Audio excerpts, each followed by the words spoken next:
নমস্কার বন্ধুরা, দীপ্রিয়াস কিচেনে তোমাদের সবাইকে স্বাগত।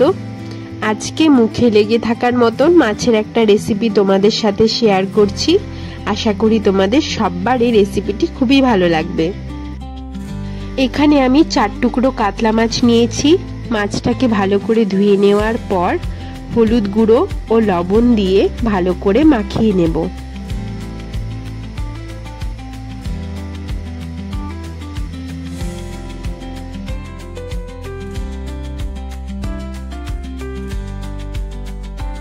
মাখিয়ে নেবার পর আমি এখানে মাছের ঝোলের জন্য যে মশলাগুলো লাগবে সেগুলো তৈরি করে নেব।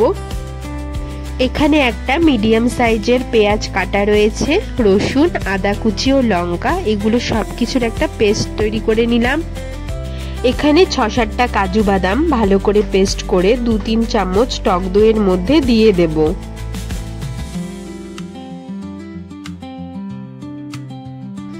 এবার আমি এটার মধ্যে সামান্য পরিমাণ চিনি দিয়ে ভালো করে মিশিয়ে নেব। এবার মাছগুলো ভেজে নেওয়ার জন্য কড়াইতে সরষের তেল দিয়ে দিলাম। এবার তেলটা গরম হয়ে গেলে আমি মাছের পিসগুলো দিয়ে ভালো করে ভেজে নেব।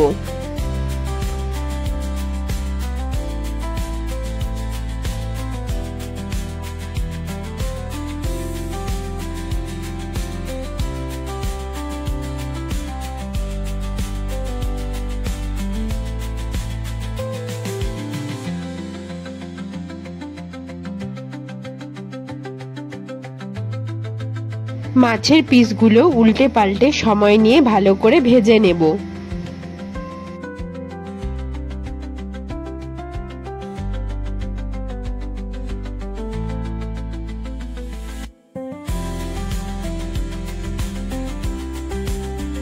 মাছের পিসগুলো ভালো করে ভাজা হয়ে যাওয়ার পর আমি এগুলোকে তুলে রাখলাম।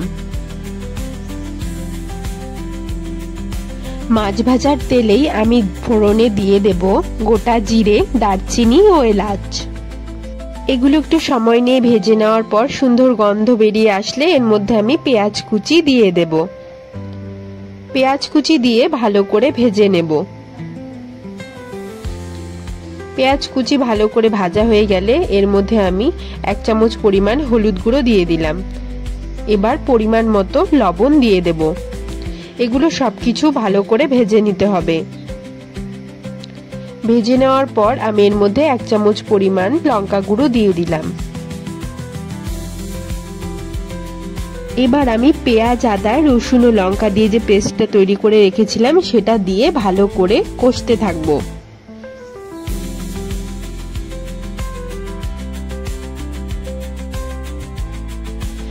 মশলাটা ভালো করে কষিয়ে নেবার পর এর মধ্যে আমি সামান্য পরিমাণ জল দিয়ে দিলাম। জল দিয়ে আবার কিছুক্ষণ ভালো করে নাড়িয়ে চাড়িয়ে নিতে হবে।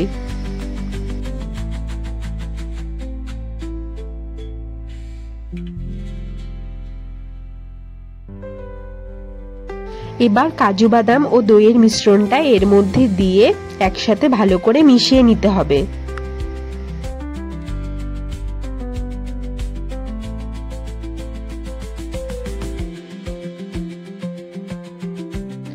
মিশিয়ে নেবার কিছুক্ষণ পরে মশলাটা থেকে তেল ছেড়ে আসলে এর মধ্যে আমি পরিমাণ মতো জল দিয়ে দিলাম।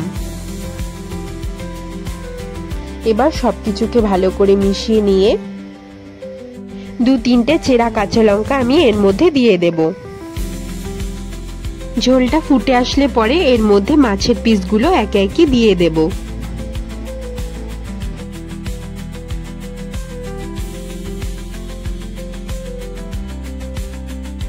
এবার ওপর থেকে সামান্য পরিমাণ ধনেপাতা কুচি আমি ছড়িয়ে দিলাম। 2 থেকে 3 মিনিট পর নামিয়ে নিলেই মাছের এই রেসিপি রেডি হয়ে যাবে। ভিডিওটি ভালো লাগলে অবশ্যই লাইক, সাবস্ক্রাইব, শেয়ার আর কমেন্টে জানাবেন।